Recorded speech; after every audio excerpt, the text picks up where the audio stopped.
life isn't that great, you know, and there was times when I would go missing. And this is where it gets really dark, actually. This is where it gets really dark. Because I did research, finishing things. I mean, for a Monday afternoon, you don't get much of a better view than that, do you? No. The only thing we're missing are the blue skies, I think. That's all that we need from there. We've got the blue But skies. it's still warm.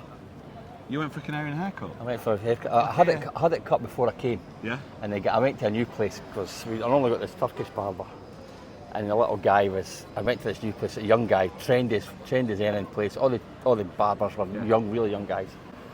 We've got a pool table and all that kind of stuff. Right, you have all that stuff in the barbers now, right. Like pool tables, motorbikes just on the side of the wall. I kept going, more. I'm glad you said that. I didn't want to go too short. I says, listen, I'll tell you, just keep going. And I got here and it was like, I'm not happy with that. And I kept walking past this place down here. Just go past down the ramp at the Vista Sur. Yeah. Down the ramp, just on the right hand side. And yesterday we were out for a walk and I went, I'm going in here. And I went and I says to the guy, just sort it out. And make me look sharp. He says, I'll get you a haircut. He says, but miracles take a bit longer. You look sharp as carrots, son, sharp as carrots. Ladies and gents, for those that you don't know, this is Alan Fraser. You find him a lot in the chat. You find him on a few different Tenerife YouTube channel chats, actually, don't you? 3 or 4, maybe. Well, 3 really. Webby, yourselves, and Tim. Yeah. Yeah, I don't. There's another couple. Sometimes Kevin when he's here. He's in Vegas. Kevin, you're in Vegas, aren't you? He's having a great time with you. Is that it? Is that the 4? Oh, and Michael from Edinburgh Beyond when he's here. Yeah. But other than that, that's it. But you're a regular Tenerife, aren't you? Right, every year, twice a year. Well, this is the first time this year, unfortunately. Yeah. But every year, twice a year for the last close on 30 years. And you've just been telling me of your nice little upgrade.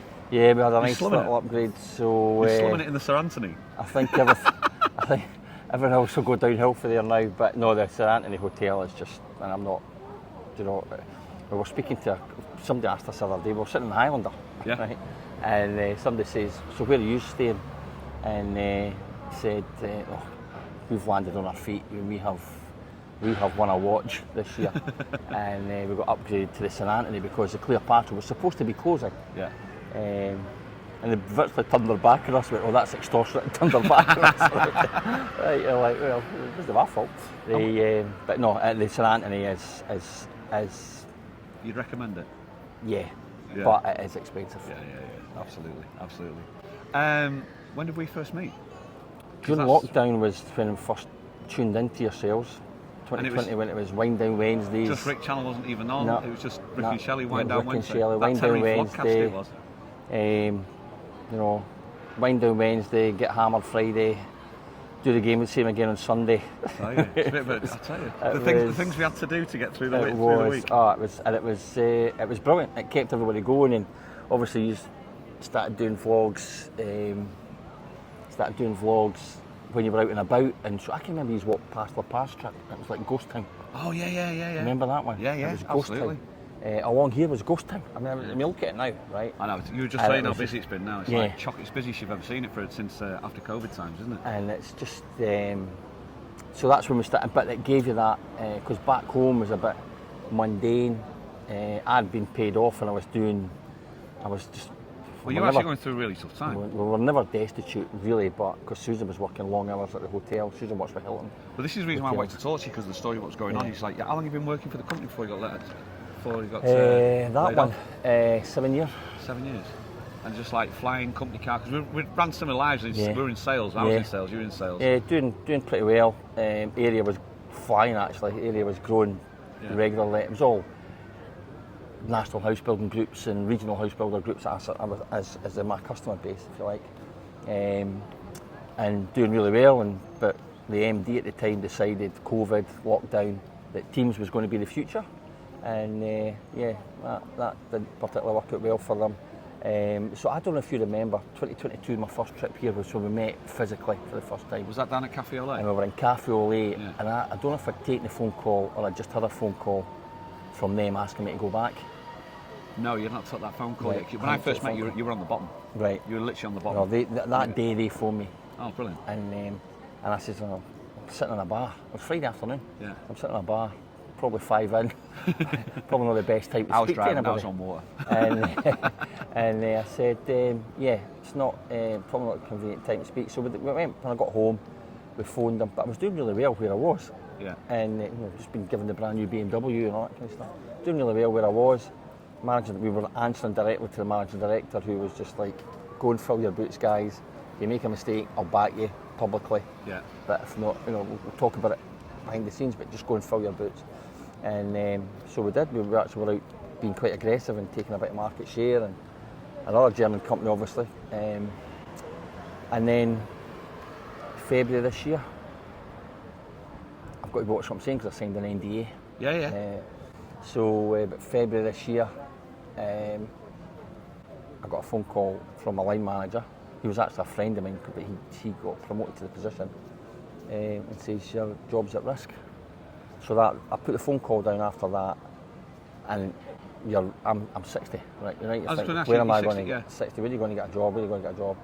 So I went to our biggest competitor, which is a company called Horman, which, if you're in construction and building, the Horman do, I bet all the roller shutters here will be Horman. Yeah. Right, garage doors, residential doors, aircraft hangar doors, truck bays, street barriers, street furniture, but solid barriers, stop traffic control, all that kind of stuff, and gates and barriers.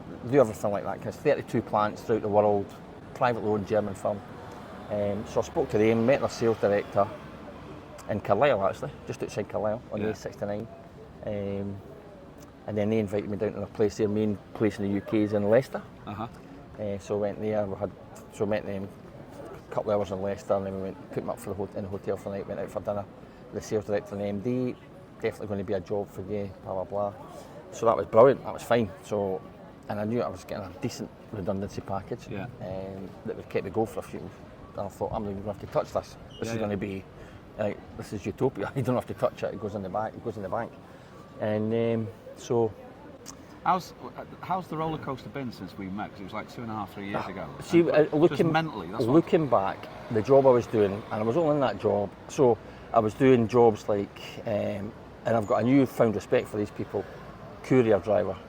But my first drop every day was from just outside Glasgow, and I had to be in Fort William for 10 o'clock.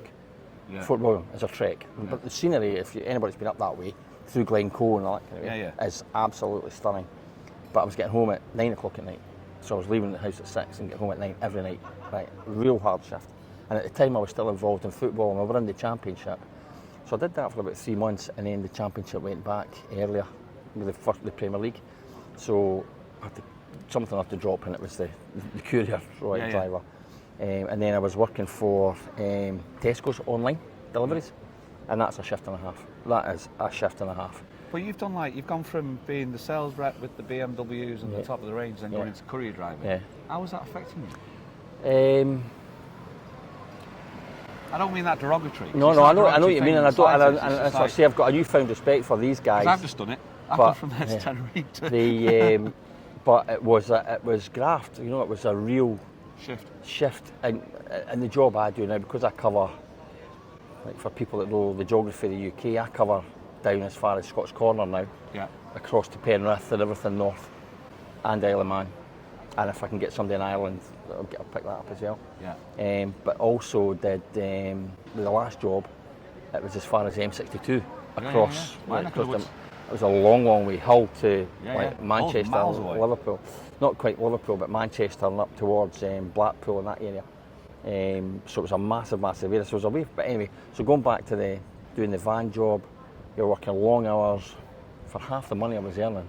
That was the biggest bug. Not the fact I was grafting, because I've got quite a good work ethic anyway. You've got work ethic, But I'm thinking, I want paid for what I'm, So and that's what those jobs pay. Yeah, that is, exactly. And then the Tesco job was shifts, and they do their last delivery on a Sunday night about 11. Jeez. Right, so and it was over Christmas and New Year, and all the trays are drink. Oh my God. Yeah, your dad was like Popeye. I used to come home at night thinking I did have a lot of why me, it was a bit. Life isn't that great, and everybody. I don't know if My mother's 94, bless her, right? And she'd say, "You'll always remember, son, there's always somebody worse off." And I would get angry with her and say, I don't care. Yeah. It's about you. So all that stuff, so what? You know, that type of attitude, which isn't, I'm quite charitable and amiable with people. I don't think there's anything wrong with that attitude. But just that, why me? And there was a few times, there was one time, still working, and it was unfair on Susan, really. Susan had a real tough time, to be honest. Not a tough time, but there was times when I would go missing.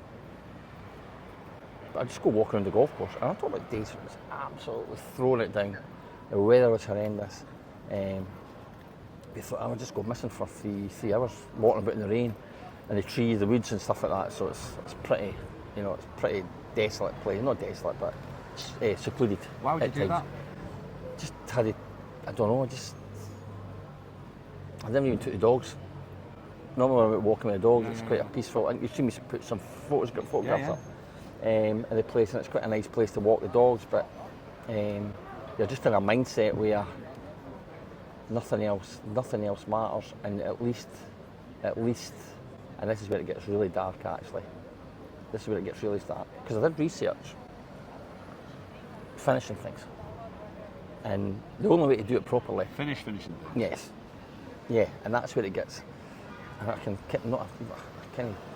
it's difficult to explain. See, when you're in that, I can understand why people do that now, because when they're in that mindset, nothing else, the rationale goes out the window.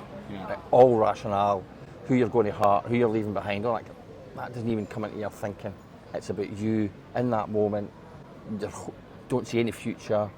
The future's bleak. You're not going to have the lifestyle that you used to have come to Tenerife. To be honest, one of my biggest concerns was never getting back to Tenerife. Honestly, and I know that sounds... It might be one of your biggest strengths that actually made you decide to change. Totally irrational when your thought train. But that doesn't think, and there's... So anyway, I did do a bit of research, and then after that you get like a million emails for the Samaritans. Don't you? As soon as you go into the... I did phone them up, and they said they weren't that lonely. Anyway,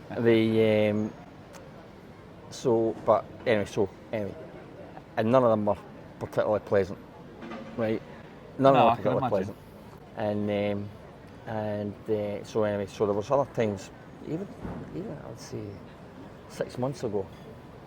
This is what I'm talking about, the roller coaster. The train station, and we've got a mainline train station between Edinburgh and Glasgow, 5 minutes from the house. And there's trains, obviously trains that come in and stop, but there's express trains that just go 100 miles an hour. And it was not that long ago actually. I just parked the car at the train station. I was on my own. I wasn't even going to the train. I wasn't even going to the train. It was not even going to the train station. And I was sitting on the bench on the platform. 6 months ago? 6 months ago. And I'm thinking, I could just go and you wouldn't even feel it. I know it's laughable now, and for people that have done it, and I think you've got to have an empathy. I've got an empathy now with the train drivers, because it apparently it really affects them. So I've done all that. So anyway, Susan's fully aware of this. Yeah. She's because she's seen me in tears. She's seen the frustration, the frustration as well about life and tears and how does it get this low? How do you feel this low? And because I've always been quite bouncy and throw a couple of jokes in here and there. But I don't know if some of that has been front the last little while. So to cut long story short now, so there was all these things going on, right? And it was just like, the pain and it's the pain and anguish you feel. It's the pain and the anguish you feel. And you just drag everybody else down. That's how you feel. You're just dragging everybody else down. The world's a better place without you, and all that rationale goes out. Not even thinking about it. So you're better off not being here. So anyway, I met these people from Horman, the German company. And they're the nicest people in the world. Bear in mind, I worked for one of their competitors. The nicest people in the world. And they said, we'll definitely have something for you. Now, going back to the company that phoned me when we were sitting at Cafe Ole, Horman actually owned them. Right. And invested €50 million in a brand new factory in South Wales. And it was up and running, it was nearly up and running, just as they got rid of me. And they got rid of all the sales guys actually. So I was driving back up the M1. I tell you where I was at kind of that Ferrybridge junction, Leeds, that area. In the M62 M1, A1M. And the phone went, and it was Reese, who is he was the operations and supply chain director for IG Doors, which is the company I work for him. And he says, Alan, you just had a phone call from Horman asking for a reference for you. I says, yeah, that's right. He says, no, you're coming back to work here. You come back to work here, I'll start tomorrow. Right, I'll get this paper, I'll send that, so all that kind of stuff then on. But the MD who was in place, because I'd said no, she was resistant to it. So the Horman company, the German sales director kept for him and says, listen, Al, something's going to happen. You'll be working for us, you'll be working for IG. He says, it might be a hybrid role, it might be this, might be whatever. But it lasted about 10, 11 weeks, maybe. So into that interim, so I was doing all that, driving about in the car, depressed, eating as comfort. I was getting close to, I was 24 stone at one point. And I was doing nothing. So I was going around to the west, I got to the Westerwood Leisure, the Hilton Hotel at Cumbernauld. Yeah. And one of a mate, just a guy we met, there's a whole crowd that's been going there, and we sit in for 25, 30 years, members, some of them, and we sit and put the world to rights at night and stuff like that. I would sit in one of the loungers or go in the jacuzzi. I hadn't been in the gym in 5-6 years. And this guy called, some football people will know who he is, Billy Reid. He was assistant manager in the Premier League with 2 or 3 teams with Graham Potter. And Billy says, Alan, I got to the gym twice a day. He says, if you're not doing nothing, so I'll come and pick you up every morning. So we were going to the gym at 9 o'clock in the morning till 12, down the stair to swim for 30 lengths, and then going back up at 5:30 for another hour in the gym and do another 30, 40 lengths in the pool. I saw that this turned you around. 100%. I could see that turned you around. 100%. But what you don't realise is that you post a lot on Facebook, and the facade that you put out on Facebook is who you want people to think who you are, and actually tell me who you actually really are. But also your Facebook tells a story that when you're watching stuff you go, yeah, that was a turning point there. And I could see that. Because then I could see the posts, your style of post had changed as well. And it was like, was that just like, did you know that was happening, that was changing it, or did it just happen? No, I've always known that exercise, you always get the endorphins kick in once you've done it. And so when you think the first time, and we started doing the swimming, right? So I was doing one length, so only a 16-metre pool. Doing one length, recover at that end, another length. If I did 10, 15 lengths, I would be quite happy with myself. The last few weeks before we came out here, we're battering 100, 115, 120 lengths. Oh, brilliant. Right? Now, I don't like to think, but it's a lot. And don't get me wrong, it's an hour and 20 minutes or something like that in the water. You still got to do it. I said to, the first time I ever done it was when the Olympics were on. And I says to Billy, I says, maybe not get ahead of yourself, I says, because Adam Peaty's just done that in 14 minutes, we've been around 20. But the exercise, the gym, I love going to the gym now. If you told me I'd be doing weights and stuff like that, because I never liked weights when I was playing, but I love going to the gym. So now, because I'm working now, I'm at the gym for 5:30, be there till 7:30, 7:45, and the pool's just down the stair, obviously. So be up in the gym for 7:30, 7:45, down to the pool, straight in, and the minimum target every night now is 40 lengths. Minimum target 40 lengths, because it gives you a lot of cardio as well. But about 8:30, 8:45, the pool starts to empty. So you just keep going, keep swimming, and I love it now. Absolutely love it. So that one length and up to 2 lengths, and then it was up to 4 lengths, and then a recovery. And the best thing I bought was this smartwatch, because you can set it to do your, and so you get your heart rate, and it drops. So you see when it drops in. So now it's up to 10 lengths at a time, recovery 10 lengths at a time, recovery 10 lengths at a time. And I'm always, because I block it, so 40 lengths at 40 Can I ask you how much you weigh now? Just under 19 stone. So you dropped 5 stone? Yeah, I've dropped, sorry, just under 20 stone, sorry. Oh, still good. So, but I've got a long way to go. Yeah, I'm on a mission. That's I'm on a mission. So a long way to go. We've only done the gym twice here since we got here, but we're walking 10, 12 kilometres. We walked back from Hoppies the other night, the other day. I think that was something like, I don't know, it was about 14 kilometres we walked. Yeah, because you're walking like that. And there's a couple of, you go past that Harley's restaurant. Oh yeah. And then you've got that hill up to Sarajevo. I'll tell you. Give us 2 seconds on that. So, it's the worst word in the world is the journey. It's like, oh, when you look on the journey, it's garbage. But what I'm going to say is, since I've known you, your mental health journey that you've had in the last 3 years, you've never been aware of that before that, have you? But now you're fully aware. Are you fully aware of it? Obviously, when it was happening, you weren't aware. I think. But now looking back on it. So when I went into the. I've got the dog. Sorry. The thing with job, the Tesco's and the courier jobs, I knew they were all just going to be fill-ins, right? And I got the job with the competitor, the company I work for now. They were called Nova Firm, and you think they had your back, and they used to. They had all the. Big company. They had all these. What do you call that? Not tenets, but there's like a charter, if you like, about people first and all these different things. Garbage, man. And somebody put a thing up on the on Facebook actually, and I've still got it on my phone, and it doesn't matter how many posters you have on your wall about staff and well-being, it's how they feel on a Sunday night.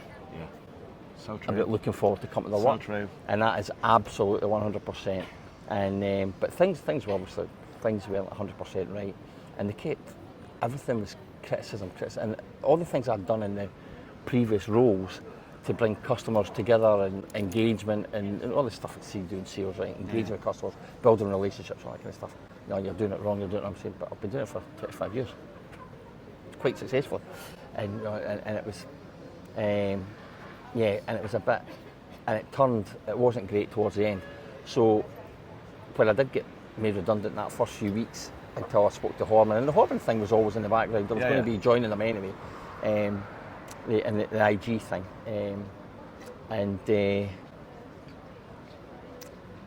so it's turned out to be a godsend, because I went to the gym. I've got the job that I should never have been allowed to leave in the first place, and my managing director, Reese, who phoned me that day about the interview, and he said he's now the managing director, and Gareth, the sales manager. If I hear from Gareth once a week, it's just like, go and do your thing. If you need any support, Alan, use phone. Right? If you need something done, like some of the girls in the customer service team that look after this stuff, but they're dealing with customers as well on a daily basis. Some of them have been there for years, absolute years, and the welcome I got. I went down for a couple of days. The welcome I got when I went in was phenomenal, absolutely phenomenal. And when something's just you fit with that company, and that's at the time that was my fit. We had the managing director. It was what that was there. Mark, they sold the business to Horman, so they had a couple of years. But Mark and his wife came up and had lunch with us. Came to Glasgow for the weekend and took me and Susan out for dinner. Stuart, the sales director, started on the shop floor. He's been there 45 years. You learnt so much. See if you wanted somebody as a front of house guy pressing the flesh, Stuart all day long. You learnt so much from him. But this is the third time I've been back with this company. Right? And all in all, I've worked with them for about over 20 years. And it's just, it's... You're in a happy place? 100%. One of the best. You have your frustrations like everybody else. I don't have the BMW any longer, but I've still got a nice car. It's a Passat, right? A Passat does exactly what it says in the tin, right? So, but it's still nice inside. It's got all the toys you would ever want. There's a new one in order as well, actually, now I can't mention it. But just that, just when a company trusts you to go and do the job, go and and make a difference. And I'm not saying you make a massive spike in difference. It's small, gradual, and that there's a saying: be better than you were yesterday. Be better than you were yesterday. And we always do in the football thing. I don't know if it was my mate Jim Goodwin that said that. It might have been one of the managers, Jim Duffy maybe. He said, we can't come in here and expect everybody to be 50% better than they were last week. But if you're 5% better, and you're 5% better, and you're 5% better, the team's 50% better. I've got a devil's advocate I want to throw at you. And whether you agree with it or not, I don't know. But something that I clearly see, I think I've been through myself when it came from leaving a massive PLC and then moving to Tenerife. And I always call it reinventing myself, but it was actually just finding myself of who I am. I believe, looking at you, and not have known you for 3 years, is your mental health is massively in tune in a relationship with your work. Yes, I would agree with that. And not with you as a person. No. Now, I say that in a way of like, I know your life is in football, Alan. Your life's in football. I know that, the goalkeeper, the coach, and all that sort of stuff. But it's the same as a footballer. Is the moment they leave, they struggle so much. Yeah. You know, look at Gary Speed. Unfortunately, they struggle so much because their mental health is intertwined with. They feel that their purpose is work. Yeah. And I feel, looking at you, that your purpose, you feel that your purpose is your work. Yeah. And what will happen is you'll mostly look over this interview and re-look over this again, and you'll hear the way you're talking now. Yeah. And the last, most probably 6-7 minutes of the interview, and I will leave it in, and you're looking at it and you go, it rides with your work and not with who you are. Now, Yeah. I 100% understand that. Yeah. Because when I walked away from my career, and I walked away from my responsibility of a position of power, because I made that and created it, Yeah. I fell into a massive chasm. Well, that chasm now, with the help of other people around me, Shelley for one for definite, is you realise that it's actually about who you are rather than actually about what you do. Yeah. And I think that's where I'm not a person who can go to you and say, "Oh, I'm going to give you a piece of advice." Look, I know sod all. I know absolutely sod all. But I would say, is, if I was you, I'd maybe look at that, because that for you later on down the line might again raise its head on something that might get you, that roller coaster ride again. I think what happened, because you're more than that. You're more than work. What happened was, Rick, my dad was a hard working man, as that generation was, and he was a very skilled. He was a coach, painter, signwriter, but that's when the signwriting was done. Yeah. None of this. Oh dear, somebody's just crashed a scooter. None of this. Somebody's just crashed into a stranger on a scooter. Not great. Sorry, go on, Al. None of this print work stuff, like Life print or whatever they call wrapping and stuff like that. He lost his job late 50s, and he did go out and he set up his own wee business and stuff like that. But that was that transition time when transfers and stuff like that. And he's still doing shop fronts and the bowling clubs and on the championship boards with the gold leaf. He's a very, very skilled, very skilled guy. But losing his job, you could see it hurt him really. And I have to say, it was as if it was where you have to provide. Yeah. You're the provider. Hunter-gatherer. My mum had a really good job. My mum had the company car and everything like that. Hunter-gatherer, it wasn't as if it was like the end of the world. But for my dad, it was not the end of the world. That's a bit. But for my dad, it was. I think it's the betrayal. Yeah. That affects you more, because I worked my backside off for the last year in the company, and I worked my backside off for IG Doors before, and it's that betrayal, because you think you're an integral part of a business, but you're just a number. You're just a number, man. That's what I found very quickly. Yeah. Just a number. And it's amazing how people in some of these senior positions, I've seen people in senior positions, I look back at them now and I went, how did you get there? Yeah. But they make decisions that can affect so many people's lives. Yeah, that's right. And most of the time they're selfish for their own. Yeah, exactly. Self-preservation. That's all it is. Yeah. That's all it is. So that's where that comes from. That actual seeing my dad go through that when he lost his job. But again, my mother stepped up to the plate. She worked full time till she was retirement age. Working in Edinburgh, she worked for the social work department. The thing I want to just finish to say is, I see you more as Alan Fraser. I don't see you as the guy who's selling the doors, who's selling the roller shutters, who's selling. And the person as Alan Fraser I see is a very, very honourable, decent bloke. And that's the reason why I want to have a chat with you. More than anything else. It's not, I think sometimes we get blinded because of the career defines who we are, rather than actually us being who we are ourselves. And I had that. I walked that path. God knows, I've walked that path twice, and it's like I'll not walk that path again. And I think that's really what it was. That I think you might see in this, actually, when you watch it back, you might see that. I mean, the welcome I've had back to the job, I got a lot of support when I was paid off from customers. A lot of ridiculous decisions. Not the last job there, but the support I've had since I've come back, and they've all said, great to have you back. You've got a long way because the area has been decimated. You've got a long way to build up that trust, but we're so happy you're back, and they've all engaged. So I do make a difference from that point of view. Fantastic. And but there's a long way back. But as I say, Reece, the managing director, I was speaking to him last week. Last Thursday I was driving back from, I'd been at a couple of meetings in Edinburgh last Thursday morning. It might have been last Friday morning actually. A couple of meetings in Edinburgh, and I was driving back. I was on the phone to Reece, and he was just saying, listen, just keep doing what you're doing. You need anything at all, you just support me. We needed you back, blah, blah, blah, you're back, and we're just so happy to have you back. I've had even comments from colleagues and stuff like that. And they've brought back another guy as well, Gareth, who was the commercial manager, and he left because of certain management practices before, and he's now come back as a commercial director, and he's like, it's like the old band getting back together. So it's like Oasis getting back together, just, mate. Yeah, we're just not charging like a fortune for tickets.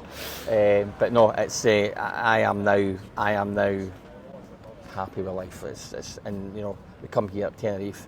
Nori and Linda have just arrived Saturday.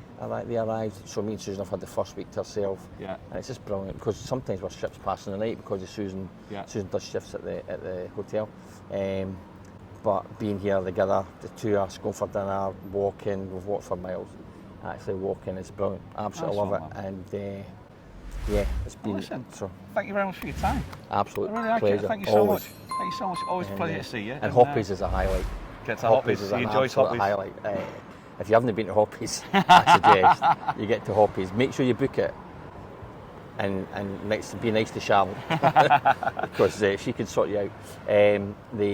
Hoppies is just you come home from work on a Thursday, get back a bit sharpish, and you watch it on. I said that to you the other day. You watch it on the TV, and I've got the big 65-inch flat screen, and you get the app. You get this music and stuff like that, and the sound. But that first hour that builds it up, most people are in about 2:30, 3 o'clock anyway. Yeah.